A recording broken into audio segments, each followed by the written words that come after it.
Hey guys, it's Matt. Let's talk about clutchless upshifting.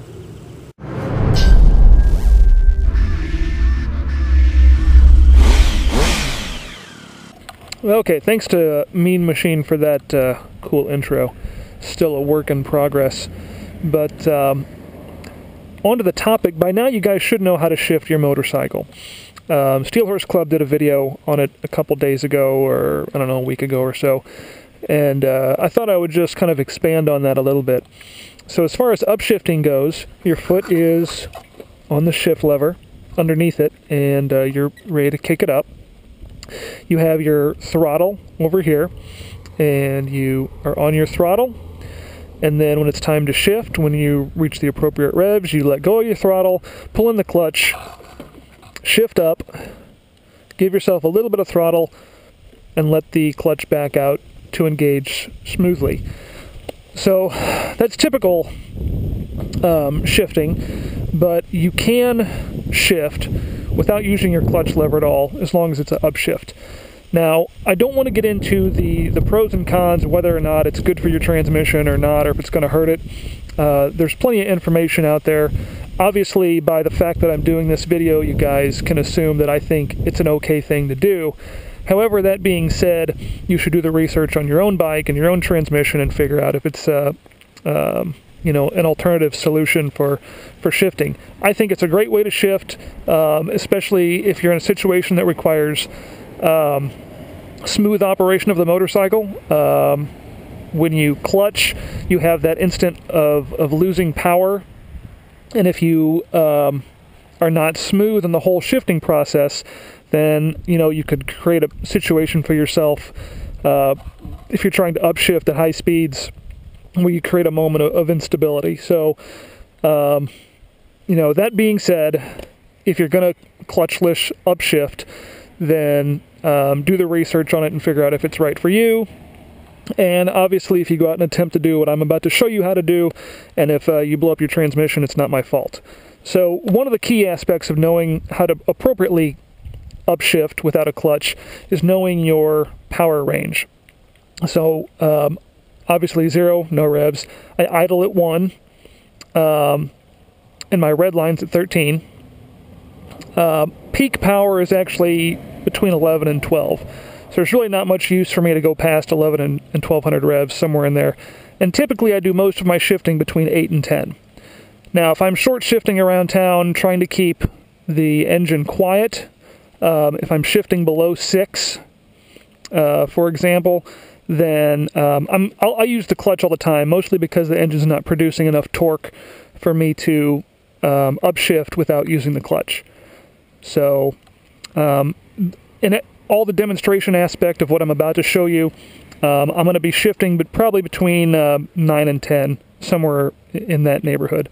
So knowing your power band is kind of the key. You want to do this upshifting close to your peak torque level. It just makes it easier, and the whole operation works out well.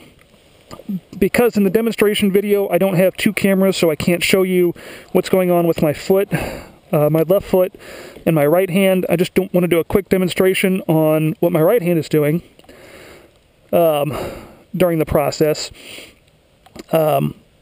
Basically it's just a real quick twitch off the throttle. So my revs are climbing, I'm ready to shift, and it's just going to be as simple as that, just a quick snap when it's time to shift. And I'll give you a demonstration of that from a different angle here in a second.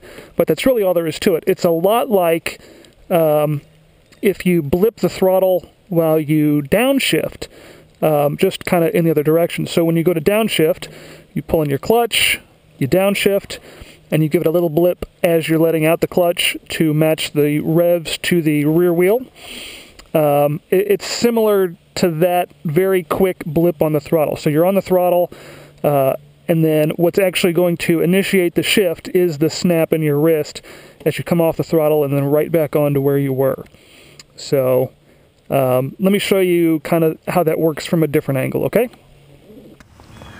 Okay, so this is obviously your shift lever on the motorcycle, and there, like I said a second ago, there's 2 keys to clutchless upshifting. It's really hard to say, but oh well. The one key, like I said a second ago, was the twitch on the throttle. The second key is preloading your shift lever.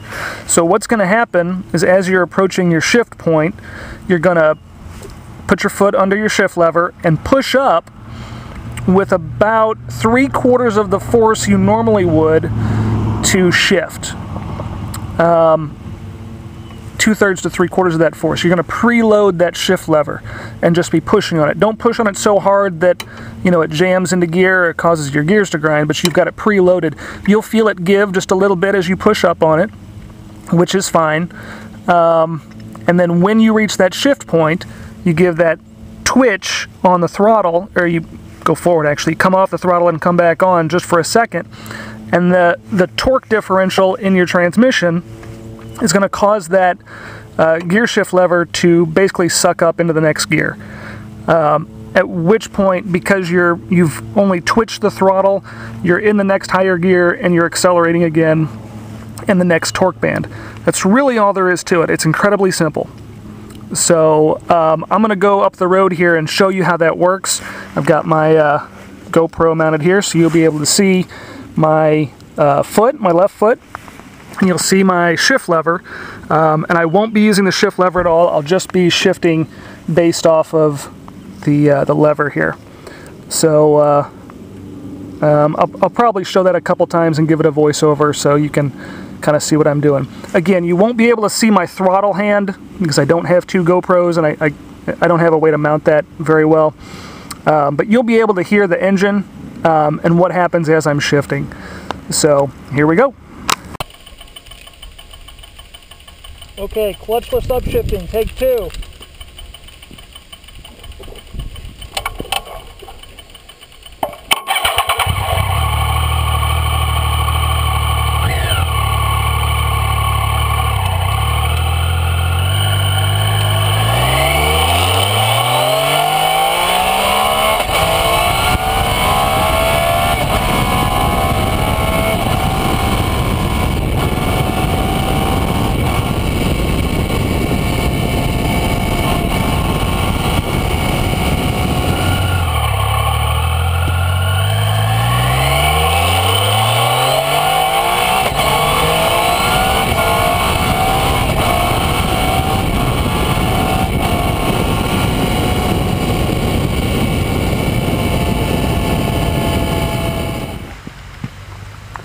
Right, so that's all there is to it. It's pretty straightforward.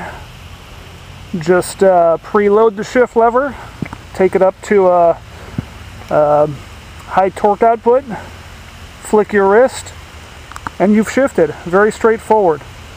So drop me a comment if you have any questions or any comments. Thanks, guys.